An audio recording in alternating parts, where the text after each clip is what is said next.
Thank you, John and Eva, for the instrumental rendition of Lift Every Voice and Sing. Those interested in hearing the lyrics as well can find a wealth of versions on YouTube, and in the chat box we have listed a few variations you might like to view. We'll include this information in this week's announcements and What's Up emails as well, so don't worry if you don't get them copied here and now. Good morning.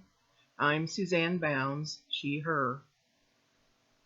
Tomorrow we observe the hard-fought-for Martin Luther King Jr. Day.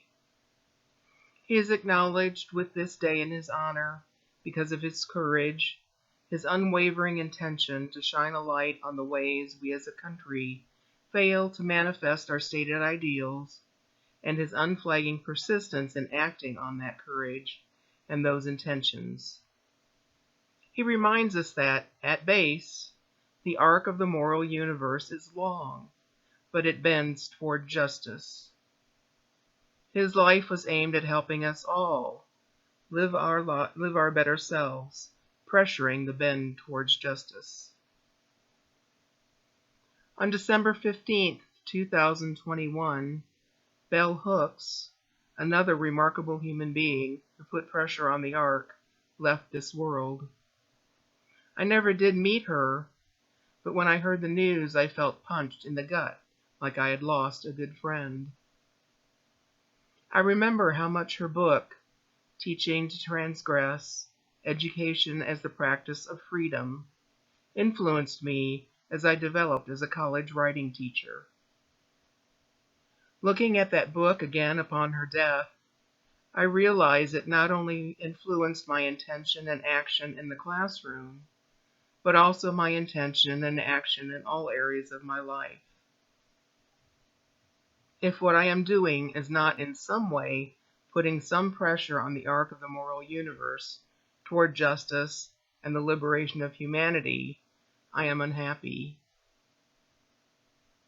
In the introduction to her book, she reflected on her personal education experience, writing, "The shift from beloved all-black schools to white schools, where black students were always seen as interlopers, as not really belonging, taught me the difference between education as the practice of freedom and education that merely strives to reinforce domination." Later in that introductory chapter, she also observed of her education later in life, the vast majority of our professors used the classroom to enact rituals of control that were about domination and the unjust exercise of power. I read this book at a crucial time in my teaching life. I too struggled with the power dynamics of the academy in general, and the classroom in particular. As a teacher, am I there to reinforce the power of surrounding society, making sure the students become good cogs, or am I there to help the students discover their own power of knowledge and ability to act on that power, preferably for the good of all? It is odd to think that in a human-made society such as the United States, that proclaims itself as a grouping of free and equal people, wherever I look, I see people struggling simply to survive, body, mind, and spirit. This observation would not allow me to teach people to be good cogs, so I found myself in an unhappy and untenable situation, struggling between what the academy demanded and what I saw and knew. Luckily, Bell Hooks's voice came along and helped me see how I could make the classroom a liberatory experience instead of an oppressive one. While many students in college would not be considered materially oppressed, like those who must constantly fear for their lives and struggle daily to exist, those who are part of the oppressor groups have to deal with the emotional and spiritual chains they acquire while they twist and turn to justify their material power over fellow humans. Those of us who are white, those who have money, those who are male, those who are cisgendered and heterosexual, those who are physically and neurologically considered normal, have to acknowledge our privilege if we are to ever become free ourselves. It is personally damaging and limiting to keep these systems going, as I was finding in the classroom and in other parts of my life. And Hooks in her book allowed me to see I was not alone.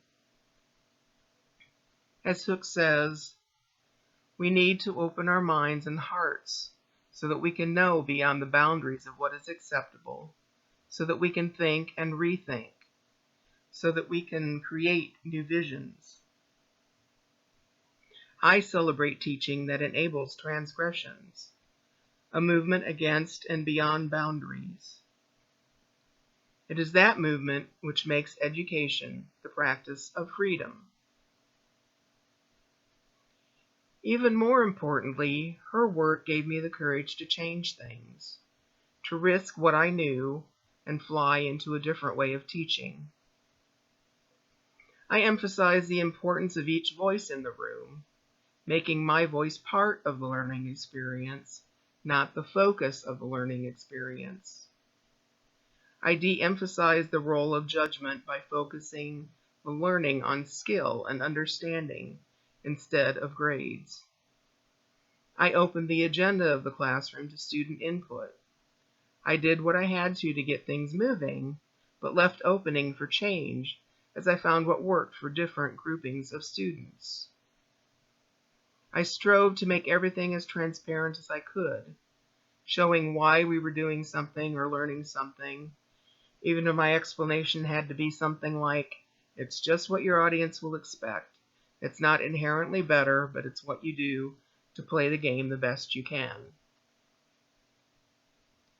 Now that my health prevents me from being in the classroom anymore, I look for ways and places to continue pressing the arc toward justice. In my personal life, I strive toward consistency between intention and action. Is what I'm buying or otherwise consuming necessary and ethical? It's amazing how nearly impossible that is. Am I doing my best to withhold judgment about people based on non-consequential things? Am I doing my best to hear what others are saying and working to understand why they are saying that? Am I staying open to new ideas and not allowing myself to become dogmatic? Am I resisting the easy path of going along in the interest of helping those whose path is not as easy?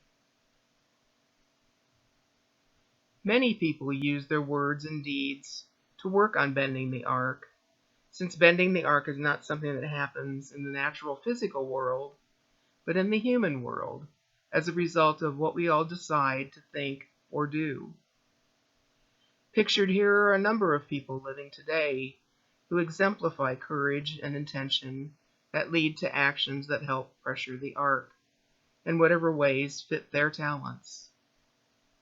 While most of us will not have a platform as large as those of the people here, the small everyday pressures can do as much, if not more, to bend the arc. Colleen has the story of a woman who modeled courage and intentions and acted on those. It was her courage, intention, and action that informed Colleen and her actions in her life, including the changes that are coming about at First UU under her leadership.